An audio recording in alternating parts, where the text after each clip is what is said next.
How do you build wealth? By creating jobs in emerging markets. In today's conversation with Gaurav Marya, the chairman of Franchise India Group, he shares with us some insights on how he has, throughout the years, created and uplifted thousands of people in the emerging markets of Southeast Asia, India, and the Middle East through franchising. So let's get to it.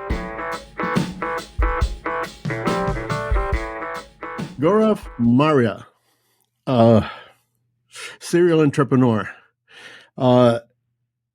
What do you feel are the qualities or skills necessary for someone to be successful in franchising? Thanks, William, to invite me to your podcast. And I think we enjoy a journey together, a long journey together. So answering your question, what makes you successful in franchising is actually a very difficult one because, you need to really see uh, what kind of franchise you really pick it up and what skills you bring in. I always say that what skills you bring in outside money would depend on what business you need to choose. And I use these four fits, which are very important.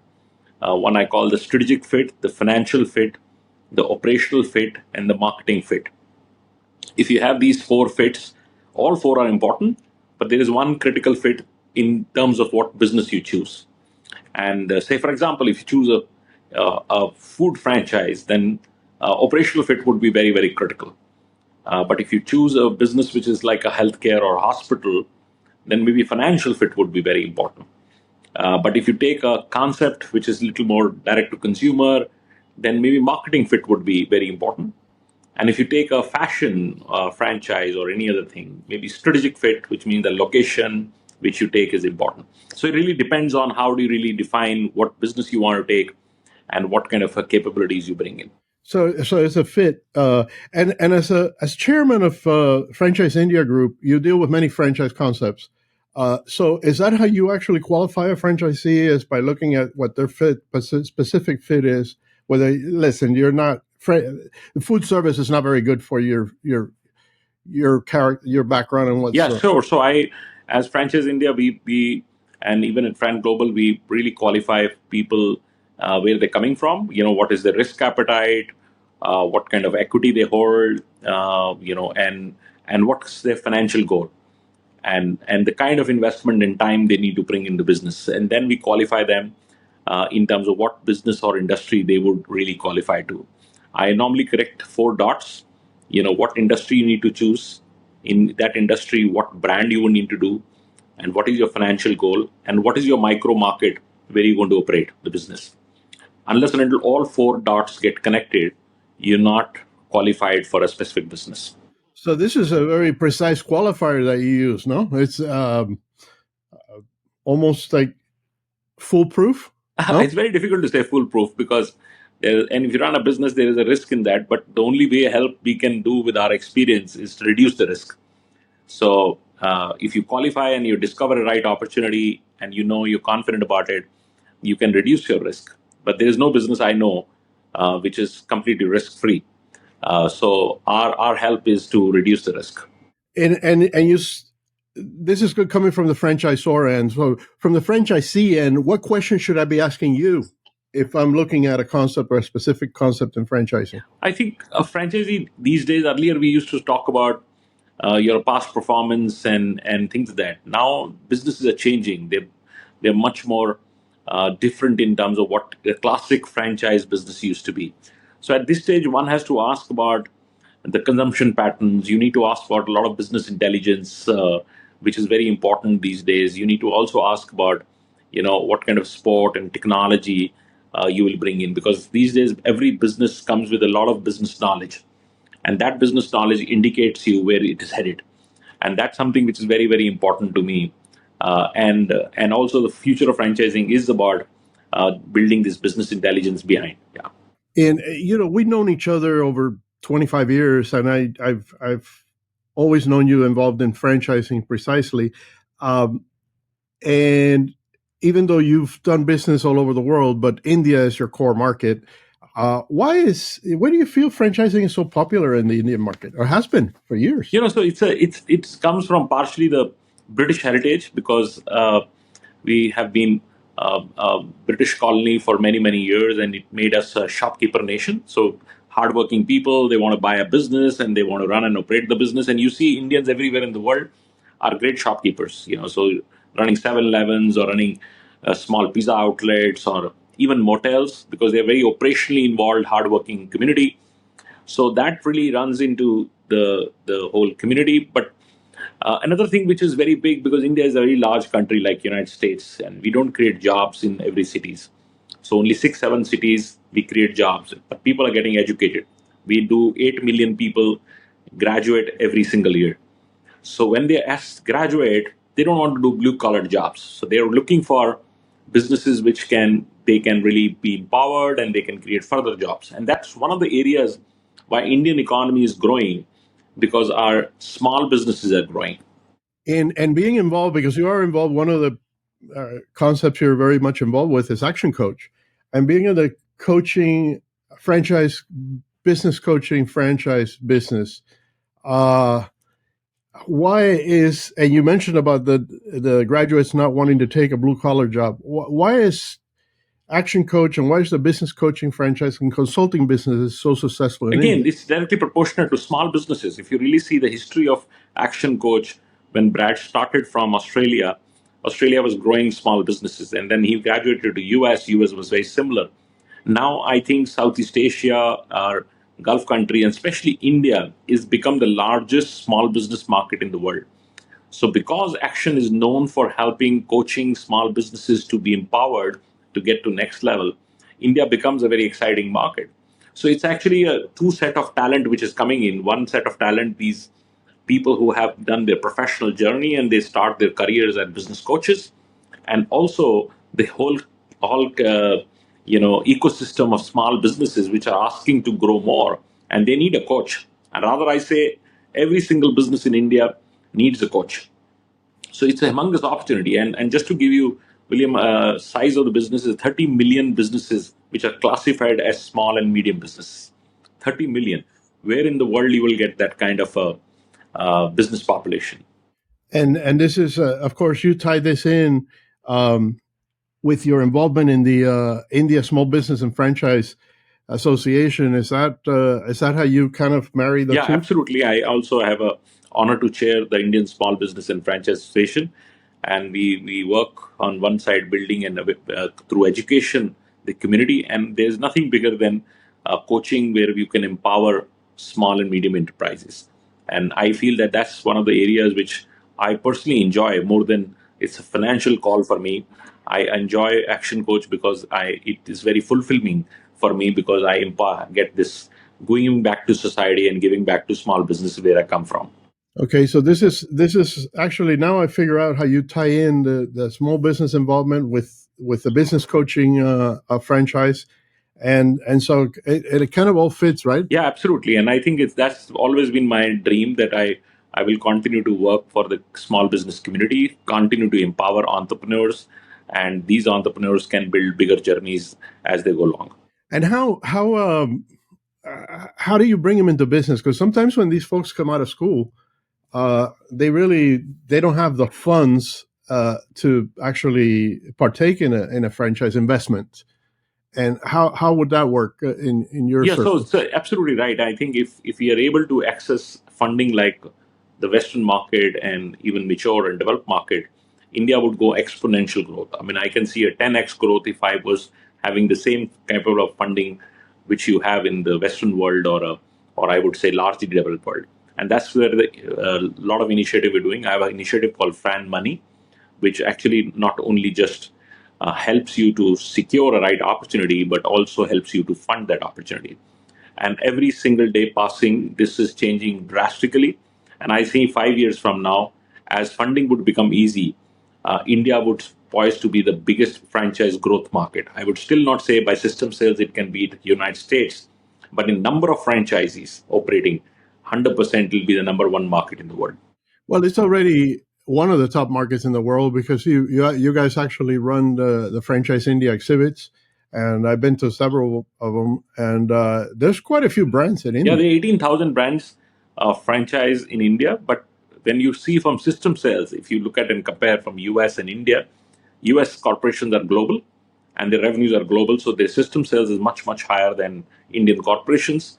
and I feel that India still gets domestic consumption, but I have no doubt in number of franchisees, India would become the number one market. But system sales, it will still take another 2 decades to reach to what US is. And I know business coaching has to do a lot of with helping small and medium sized businesses, and with 13 million of them, you have quite a growth spurt here coming in the next few years.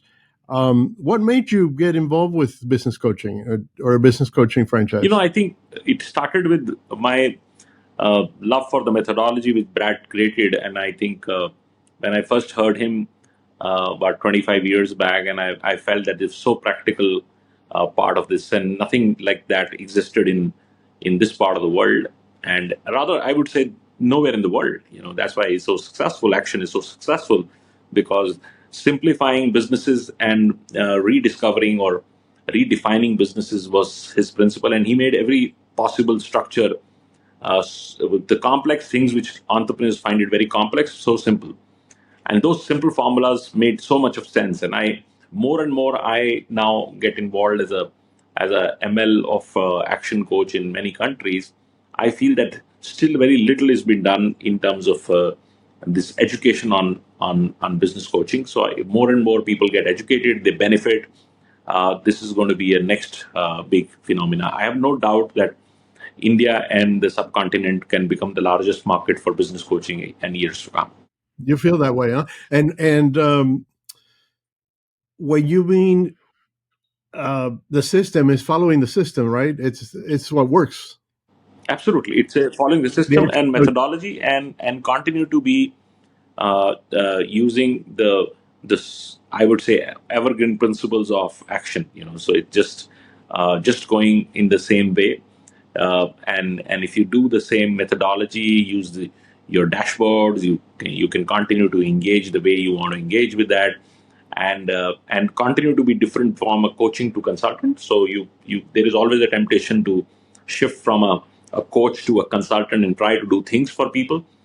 You need to step back and continue to empower rather than do it for them, and that's something which is hard. But now with very very successful coaches with us, which have been with us for over maybe a decade and a half, this is now very synced in. It's a good foundation and a good peer-to-peer learning also, because sometimes you bring in a Western brand and say, oh, this doesn't work in my country.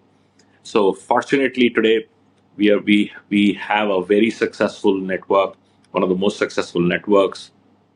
So it works not only in one country. I tell everyone it works everywhere, wherever businesses exist. So if you have a business, you need a coach. And you feel like there's also, when you said that it works everywhere in the world, is your community of action coach, master franchisees, master licensees.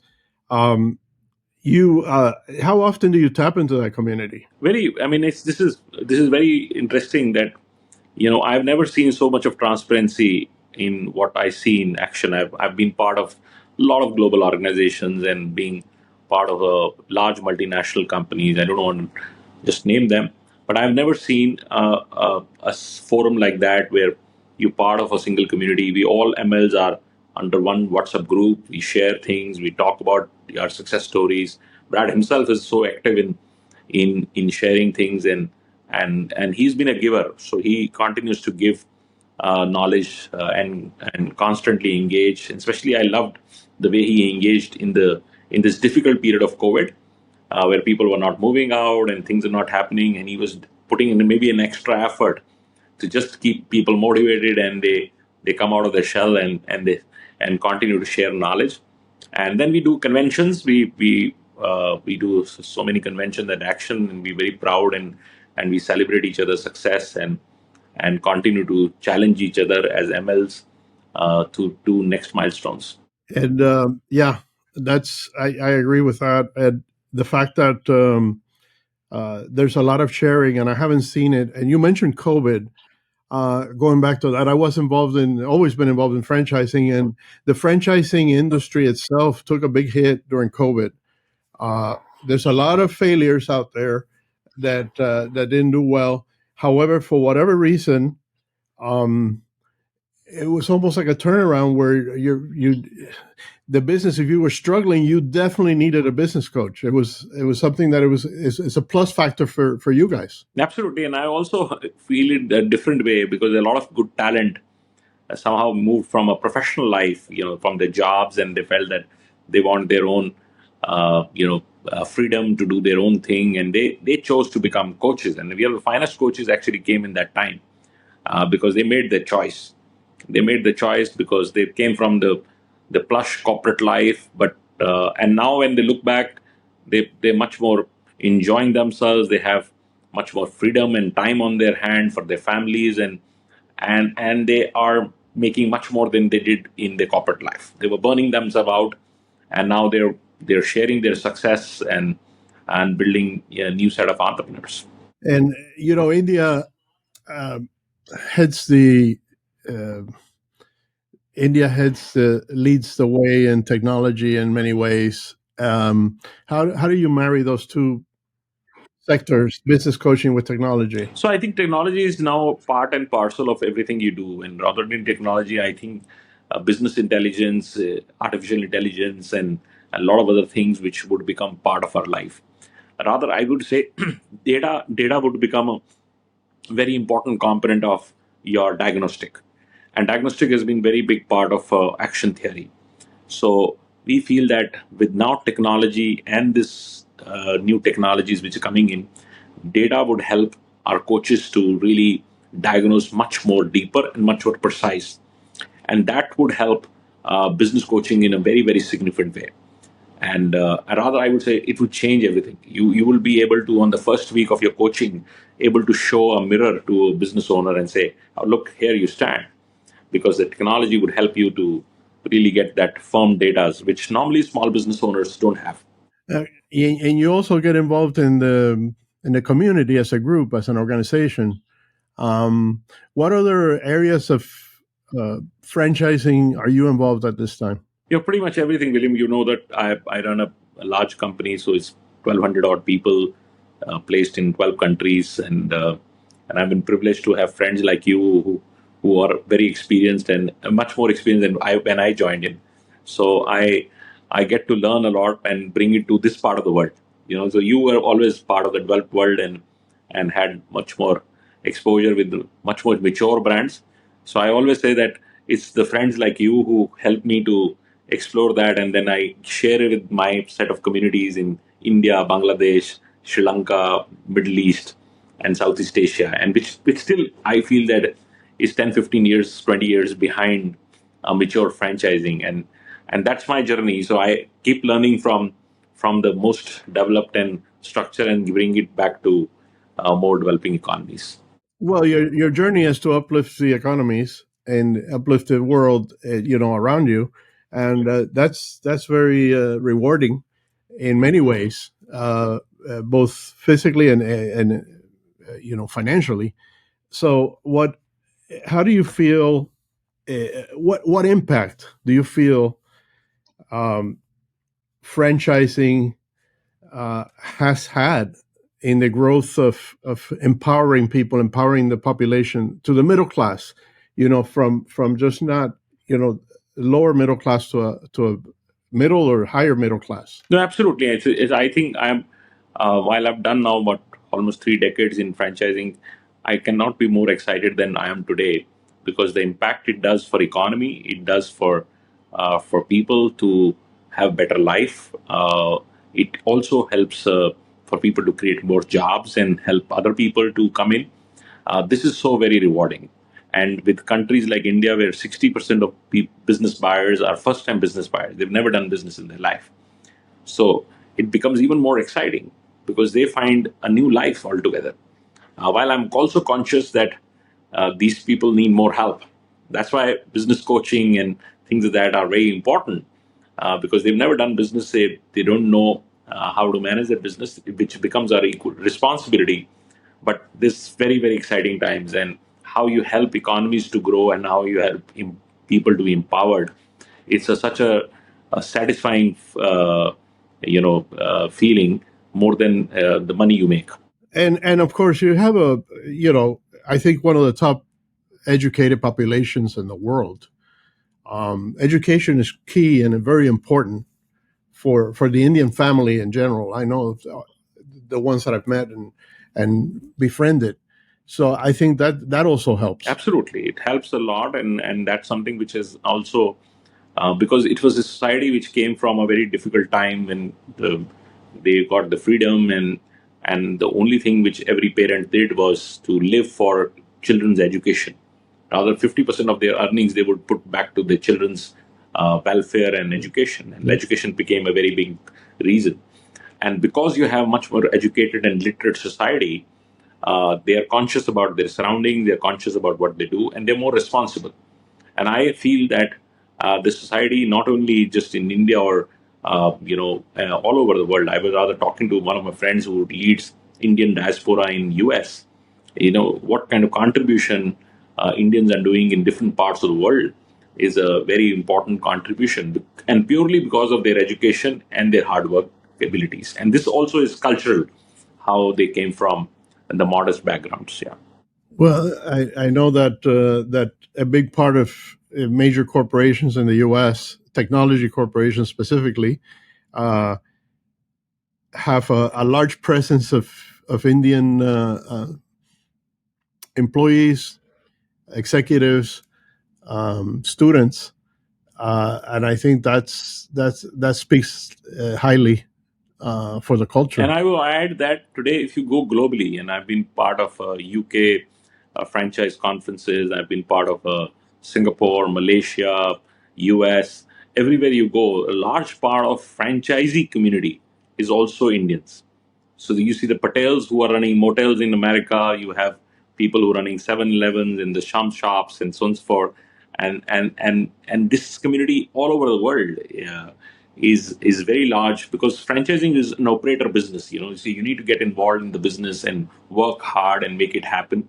And Indians don't shy away from mopping floors to handling point of sales and handling their things, and they're hardworking. They can put 14, 15 hours in their business and feed their families. So franchising also has a big great contribution from Indian subcontinent. Yeah, yeah, I've seen it. I've seen it happen in real life and franchising, where somebody came into a food outlet as a dishwasher, and ends up 5 years later being the franchisee, buying out the store, which is very very rewarding. Yeah, absolutely, absolutely, and because obviously they come as dreamers and they watch that, and if they learn the business, they want one day own that business, and then they continue to multiply. There are so many examples, and now good friends who started with one location and they now hundreds of locations they run and operate, and they become very successful serial entrepreneurs. That's it speaks highly for franchising, and I think franchising is here to stay, and I think it's going to be. Uh, there, I don't see another business model that works as successfully. Absolutely. It's about actually connecting opportunities with great entrepreneurs and helping them to lead a good life. And that business model works, always. And it's the greatest marketing idea ever. So, so I believe that franchising, not only for both of us, has been a great career choice for a lot of people. It has been a rewarding career choice.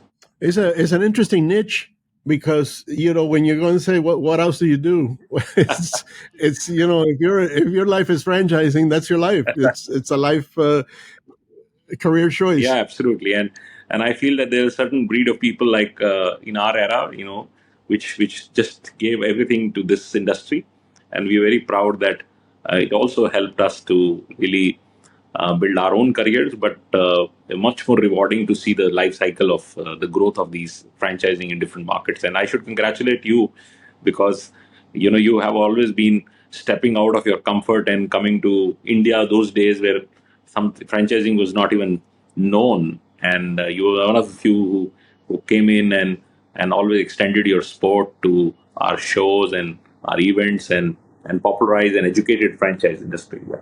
I believe in it. I believe that anywhere that you go, I mean, I've gone to countries like Haiti, for example, and some of the Western Africa. countries that you feel that the only survival solution or solution for survival in these countries is through franchising. Absolutely, absolutely. I also feel so. I mean, sometimes people say, why you travel so much and go to countries which you don't need to. It's just the love of franchising which drives us. Yeah. Well, Gaurav, I really appreciate you taking the time to sit with me for a few minutes, and I really hope that every time I sit and talk to you, I gain some new insights and new knowledge, and I really appreciate it. I really appreciate it with all my heart. Thank you very much, William. It's always the respect is mutual, and I've learned so much from you, and we've been friends for many many years, and we now continue to share and pass our learnings to a lot of other people who might need it. So thank you very much for inviting me, and always love to be part of it. My best to you and your lovely family. Thank you very much, and same to you. Thanks, bye.